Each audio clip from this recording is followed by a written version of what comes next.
Charlie and the Chocolate Factory by Roald Dahl. Chapter 17. Augustus Gloop Goes Up the Pipe. When Mr. Wonka turned round and saw what Augustus Gloop was doing, he cried out, "Oh no! Please, Augustus, please! I beg of you not to do that! My chocolate must be untouched by human hands." "Augustus!" called out Mrs. Gloop. "Didn't you hear what the man said? Come away from that river at once!" "This stuff is fabulous," said Augustus, taking not the slightest notice of his mother or Mr. Wonka. "Gosh, I need a bucket to drink it properly." "Augustus!" cried Mr. Wonka, hopping up and down and waggling his stick in the air, "you must come away! You are dirtying my chocolate!" "Augustus!" cried Mrs. Gloop. "Augustus!" cried Mr. Gloop. But Augustus was deaf to everything except the call of his enormous stomach. He was now lying full length on the ground, with his head far out over the river, lapping up the chocolate like a dog. "Augustus!" shouted Mrs. Gloop. "You'll be giving that nasty cold of yours to about 1,000,000 people all over the country." "Be careful, Augustus!" shouted Mr. Gloop. "You're leaning too far out." Mr. Gloop was absolutely right, for suddenly there was a shriek and then a splash, and into the river went Augustus Gloop, and in 1 second he had disappeared under the brown surface. "Save him!" screamed Mrs. Gloop, going white in the face and waving her umbrella about. "He'll drown! He can't swim a yard! Save him! Save him!" "Good heavens, woman!" said Mr. Gloop. "I'm not diving in there. I've got my best suit on." Augustus Gloop's face came up again to the surface, painted brown with chocolate. "Help! Help! Help!" he yelled. "Fish me out!"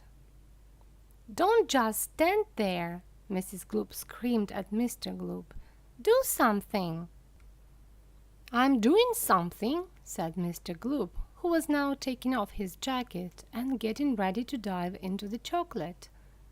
But while he was doing this, the wretched boy was being sucked closer and closer towards the mouth of one of the great pipes that was dangling down into the river. Then all at once the powerful suction took hold of him completely, and he was pulled under the surface and then into the mouth of the pipe. The crowd on the river bank waited breathlessly to see where he would come out. "There he goes!" somebody shouted, pointing upwards. And sure enough, because the pipe was made of glass, Augustus Gloop could be clearly seen shooting up inside it, head first, like a torpedo. "Help! Murder! Police!" screamed Mrs. Gloop. "Augustus, come back at once! Where are you going?" "It's a wonder to me," said Mr. Gloop, "how that pipe is big enough for him to go through it." "It isn't big enough," said Charlie Bucket. "Oh dear, look! He's slowing down." "So he is," said Grandpa Joe. "He's going to stick," said Charlie. "I think he is," said Grandpa Joe. "By golly, he has stuck," said Charlie. "It's his stomach that's done it," said Mr. Gloop. "He's blocked the whole pipe," said Grandpa Joe. "Smash the pipe!" yelled Mrs. Gloop, still waving her umbrella. "Augustus, come out of there at once!" The watchers below could see the chocolate swishing round the boy in the pipe, and they could see it building up behind him in a solid mass, pushing against the blockage. The pressure was terrific. Something had to give. Something did give, and that something was Augustus. Hoof! Up he shot again like a bully in the barrel of a gun. "He's disappeared!" yelled Mrs. Gloop. "Where does that pipe go to? Quick! Call the fire brigade!" "Keep calm!" cried Mr. Wonka. "Keep calm, my dear lady, keep calm. There is no danger whatsoever. Augustus has gone on a little journey, that's all. A most interesting little journey. But he'll come out of it just fine. You wait and see." "How can he possibly come out just fine?" snapped Mrs. Gloop. "He'll be made into marshmallows in 5 seconds." "Impossible!" cried Mr. Wonka. "Unthinkable, inconceivable, absurd! He could never be made into marshmallows." "And why not, may I ask?" shouted Mrs. Gloop. "Because that pipe doesn't go anywhere near it. That pipe, the one Augustus went up, happens to lead directly to the room where I make a most delicious kind of strawberry-flavored chocolate-coated fudge." "Then he'll be made into strawberry-flavored chocolate-coated fudge," screamed Mrs. Gloop. "My poor Augustus! They'll be selling him by the pound all over the country tomorrow morning." "Quite right," said Mr. Gloop. "I know I'm right," said Mrs. Gloop. "It's beyond a joke," said Mr. Gloop. "Mr. Wonka doesn't seem to think so," cried Mrs. Gloop. "Just look at him. He's laughing his head off. How dare you laugh like that when my boy's just gone up the pipe? You monster!" she shrieked, pointing her umbrella at Mr. Wonka, as though she were going to run him through. "You think it's a joke, do you? You think that sucking my boy up into your fudge room like that is just one great big colossal joke?" "He'll be perfectly safe," said Mr. Wonka, giggling slightly. "He'll be chocolate fudge!" shrieked Mrs. Gloop. "Never!" cried Mr. Wonka. "Of course he will!" shrieked Mrs. Gloop. "I wouldn't allow it!" cried Mr. Wonka. "And why not?" shrieked Mrs. Gloop. "Because the taste would be terrible," said Mr. Wonka. "Just imagine it! Augustus-flavored chocolate-coated gloop! No one would buy it." "They most certainly would!" cried Mr. Gloop indignantly. "I don't want to think about it!" shrieked Mrs. Gloop. "Nor do I," said Mr. Wonka. "And I do promise you, madam, that your darling boy is perfectly safe." "If he's perfectly safe, then where is he?" snapped Mrs. Gloop. "Lead me to him this instant." Mr. Wonka turned around and clicked his fingers sharply, click, click, click, 3 times. Immediately an Oompa Loompa appeared, as if from nowhere, and stood beside him. The Oompa Loompa bowed and smiled, showing beautiful white teeth. His skin was rosy white, his long hair was golden brown, and the top of his head came just above the height of Mr. Wonka's knee. He wore the usual deer skin slung over his shoulder. "Now listen to me," said Mr. Wonka, looking down at the tiny man. "I want you to take Mr. and Mrs. Gloop up to the fudge room and help them to find their son, Augustus. He's just gone up the pipe." The Oompa Loompa took one look at Mrs. Gloop and exploded into pearls of laughter. "Oh, do be quiet," said Mr. Wonka. "Control yourself. Pull yourself together. Mrs. Gloop doesn't think it's at all funny." "You can say that again," said Mrs. Gloop. "Go straight to the fudge room," Mr. Wonka said to the Oompa Loompa, "and when you get there, take a long stick and start poking around inside the big chocolate mixing barrel. I'm almost certain you'll find him in there. But you'd better look sharp. You'll have to hurry. If you leave him in the chocolate mixing barrel too long, he's liable to get poured out into the fudge boiler, and that really would be a disaster, wouldn't it? My fudge would become quite uneatable." Mrs. Gloop let out a shriek of fury. "I'm joking," said Mr. Wonka, giggling madly behind his beard. "I didn't mean it. Forgive me. I'm so sorry. Goodbye, Mrs. Gloop and Mr. Gloop. Goodbye. I'll see you later." As Mr. and Mrs. Gloop and their tiny escort hurried away, the 5 Oompa Loompas on the far side of the river suddenly began hopping and dancing about and beating wildly upon a number of very small drums. "Augustus Gloop," they chanted. "Augustus Gloop! Augustus Gloop!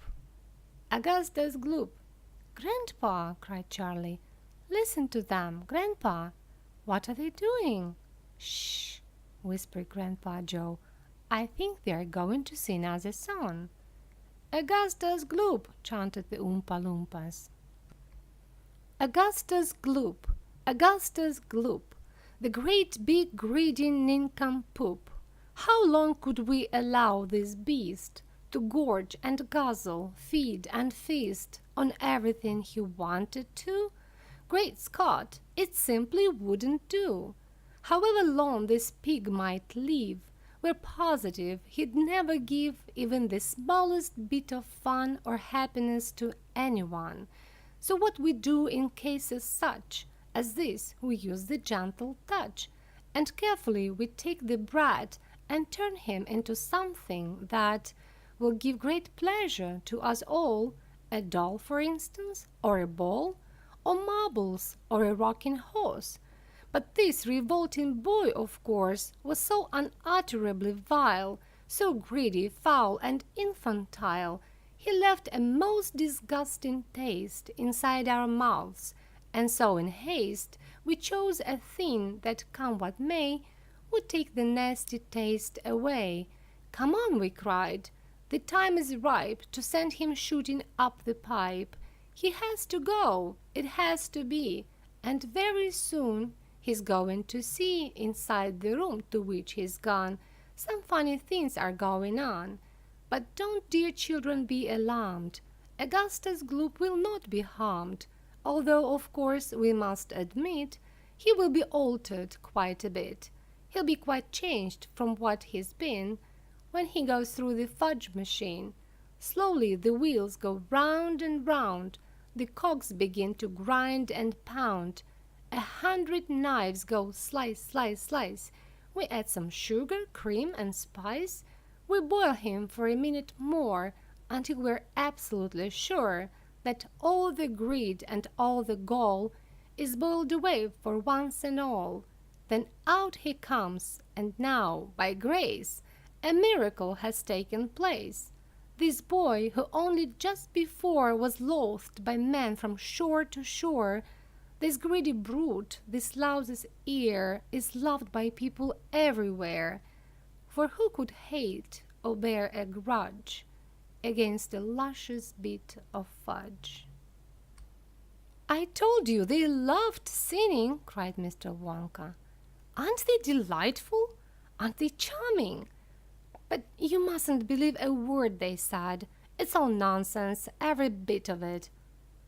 "Are the Oompa Loompas really joking, Grandpa?" asked Charlie. "Of course they are joking," answered Grandpa Joe. "They must be joking. At least, I hope they are joking. Don't you?" Chapter 18. Down the Chocolate River. "Off we go!" cried Mr. Wonka. "Hurry up, everybody! Follow me to the next room, and please don't worry about Augustus Gloop. He's bound to come out in the wash. They always do. We shall have to make the next part of the journey by boat. Here she comes! Look!" A steamy mist was rising up now from the great warm chocolate river, and out of the mist there appeared suddenly a most fantastic pink boat. It was a large open row boat, with a tall front and a tall back, like a Viking boat of old, and it was of such a shining, sparkling, glistening pink color that the whole thing looked as though it were made of bright pink glass. There were many oars on either side of it, and as the boat came closer, the watchers on the river bank could see that the oars were being pulled by masses of Oompa Loompas, at least 10 of them to each oar.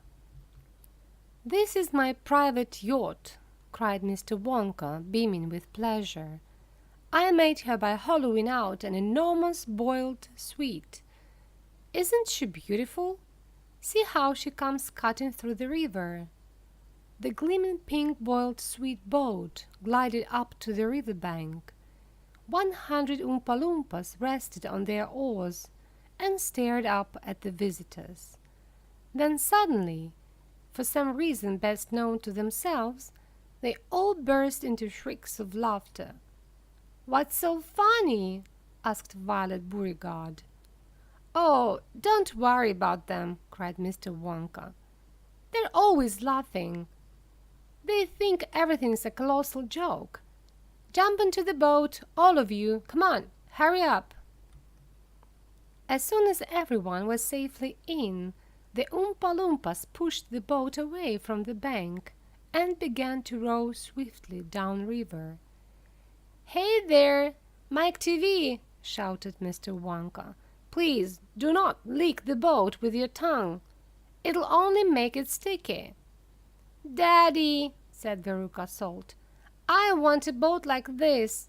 I want you to buy me a big pink boiled sweet boat exactly like Mr. Wonka's. And I want lots of Oompa Loompas to row me about. And I want a chocolate river, and I want... "She wants a good kick in the pants," whispered Grandpa Joe to Charlie.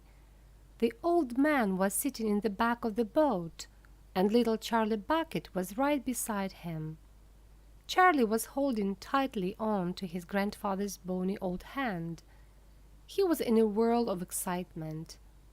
Everything that he had seen so far, the great chocolate river, the waterfall, the huge sucking pipes, the minty sugar meadows, the Oompa Loompas, the beautiful pink boat, and most of all, Mr. Willy Wonka himself, had been so astonishing that he began to wonder whether there could possibly be any more astonishments left. Where were they going now? What were they going to see? And what in the world was going to happen in the next room? "Isn't it marvelous?" said Grandpa Joe, grinning at Charlie. Charlie nodded and smiled up at the old man. Suddenly, Mr. Wonka, who was sitting on Charlie's other side, reached down into the bottom of the boat, picked up a large mug, dipped it into the river, filled it with chocolate, and handed it to Charlie. "Drink this," he said. "It'll do you good. You look starved to death." Then Mr. Wonka filled a second mug and gave it to Grandpa Joe. "You too," he said. "You look like a skeleton. What's the matter? Hasn't there been anything to eat in your house lately?" "Not much," said Grandpa Joe. Charlie put the mug to his lips, and as the rich, warm, creamy chocolate ran down his throat into his empty tummy, his whole body from head to toe began to tingle with pleasure, and a feeling of intense happiness spread over him. "You like it?" asked Mr. Wonka. "Oh, it's wonderful," Charlie said. "The creamiest, loveliest chocolate I've ever tasted," said Grandpa Joe, smacking his lips. "That's because it's been mixed by waterfall," Mr. Wonka told him. The boat sped on down the river. The river was getting narrower.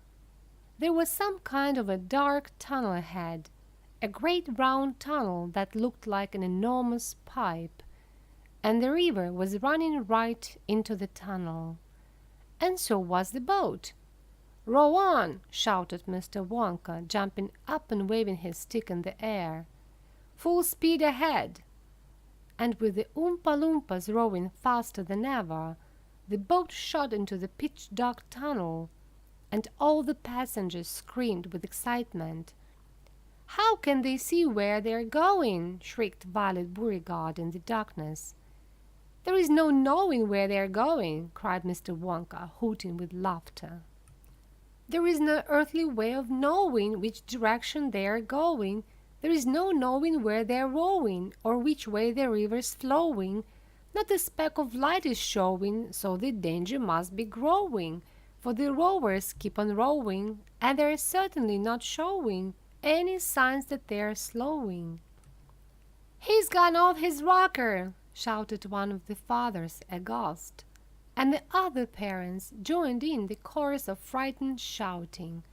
"He's crazy!" they shouted. "He's balmy, he's nutty, he's screwy, he's batty, he's dippy, he's dotty, he's duffy, he's goofy, he's beany, he's buggy, he's wacky, he's loony." "No, he is not," said Grandpa Joe. "Switch on the lights!" shouted Mr. Wonka. And suddenly on came the lights, and the whole tunnel was brilliantly lit up. And Charlie could see that they were indeed inside a gigantic pipe, and the great upward curving walls of the pipe were pure white and spotlessly clean. The river of chocolate was flowing very fast inside the pipe, and the Oompa Loompas were all rowing like mad, and the boat was rocketing along at a furious pace. Mr. Wonka was jumping up and down in the back of the boat, and calling to the rowers to row faster and faster still. He seemed to love the sensation of whizzing through a white tunnel in a pink boat on a chocolate river, and he clapped his hands and laughed and kept glancing at his passengers to see if they were enjoying it as much as he. "Look, Grandpa!" cried Charlie. "There is a door in the wall." It was a green door, and it was set into the wall of the tunnel just above the level of the river. As they flashed past it, there was just enough time to read the writing on the door. "Storeroom number 54," it said. "All the creams: dairy cream, whipped cream, violet cream, coffee cream, pineapple cream, vanilla cream, and hair cream." "Hair cream?" cried Mike TV. "You don't use hair cream." "Row on!" shouted Mr. Wonka. "There is no time to answer silly questions." They streaked past a black door. "Storeroom number 71," it said on it. "Whips, all shapes and sizes." "Whips?" cried Veruca Salt. "What on earth do you use whips for?" "For whipping cream, of course," said Mr. Wonka. "How can you whip cream without whips?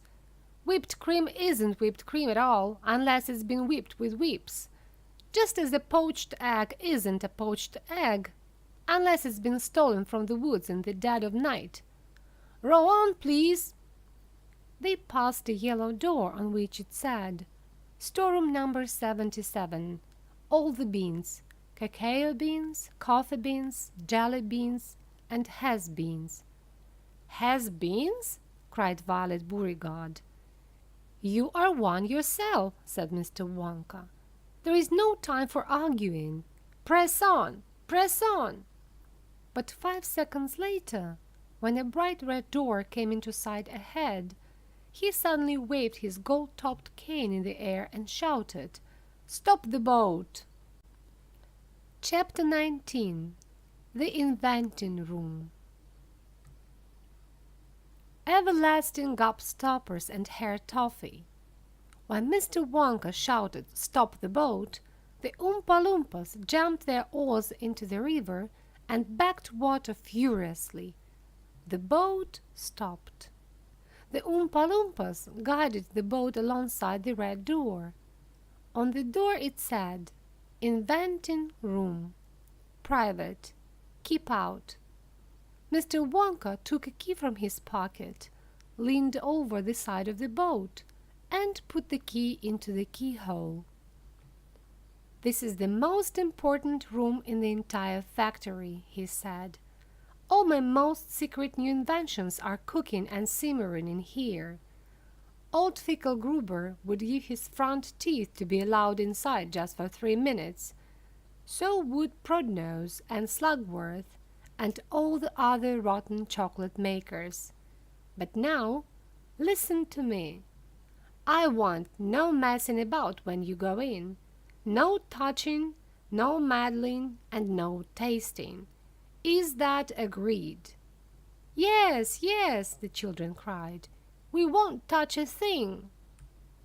"Up to now," Mr. Wonka said, "nobody else, not even an Oompa Loompa, has ever been allowed in here." He opened the door and stepped out of the boat into the room. The 4 children and their parents all scrambled after him. "Don't touch!" shouted Mr. Wonka. "And don't knock anything over!" Charlie Bucket stared around the gigantic room in which he now found himself. The place was like a witch's kitchen. All about him black metal pots were boiling and bubbling on huge stoves, and kettles were hissing and pans were sizzling, and strange iron machines were clanking and spluttering, and there were pipes running all over the ceiling and walls, and the whole place was filled with smoke and steam, and delicious rich smells. Mr. Wonka himself had suddenly become even more excited than usual, and anyone could see that this was the room he loved best of all. He was hopping about among the saucepans and the machines like a child among his Christmas presents, not knowing which thing to look at first. He lifted the lid from a huge pot and took a sniff. Then he rushed over and dipped a finger into a barrel of sticky yellow stuff and had a taste. Then he skipped across to one of the machines and turned half a dozen knobs this way and that. Then he peered anxiously through the glass door of a gigantic oven, rubbing his hands and cackling with delight at what he saw inside. Then he ran over to another machine, a small shiny affair that kept going fut, fut, fut, fut, fut, and every time it went fut, a large green marble dropped out of it into a basket on the floor. At least it looked like a marble. "Everlasting gobstoppers!" cried Mr. Wonka proudly. "They're completely new. I'm inventing them for children who are given very little pocket money. You can put an everlasting gobstopper in your mouth, and you can suck it and suck it and suck it and suck it, and it will never get any smaller." "It's like gum!" cried Violet Beauregarde. "It is not like gum," Mr. Wonka said. "Gum is for chewing, and if you tried chewing one of these gobstoppers here, you would break your teeth off. And they never get any smaller. They never disappear. Never! At least, I don't think they do. There is one of them being tested this very moment in the testing room next door, and Oompa Loompa is sucking it. He's been sucking it for very nearly a year now without stopping, and it's still just as good as ever. Now, over here," Mr. Wonka went on, skipping excitedly across the room to the opposite wall. "Over here, I'm inventing a completely new line in toffees." He stopped beside a large saucepan. The saucepan was full of a thick, gooey, purplish treacle, boiling and bubbling. By standing on his toes, little Charlie could just see inside it. "That's hair toffee!" cried Mr. Wonka.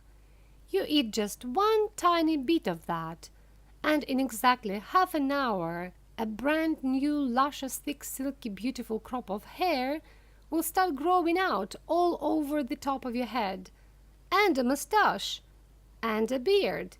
"A beard!" cried Veruca Salt. "Who wants a beard, for heaven's sake?" "It would suit you very well," said Mr. Wonka. "But unfortunately the mixture is not quite right yet. I've got it too strong. It works too well. I tried it on an Oompa Loompa yesterday in the testing room, and immediately a huge black beard started shooting out of his chin, and the beard grew so fast that soon it was trailing all over the floor in a thick hairy carpet. It was growing faster than we could cut it. In the end, we had to use a lawnmower to keep it in check. But I'll get the mixture right soon, and when I do, Then there'll be no excuse anymore for little boys and girls going about with bald heads." "But, Mr. Wonka," said Mike TV, "little boys and girls never do go about with—" "Don't argue, my dear child. Please, don't argue," cried Mr. Wonka. "It's such a waste of precious time. Now, over here, if you will all step this way, I will show you something that I'm terrifically proud of. Oh, do be careful. Don't knock anything over. Stand back.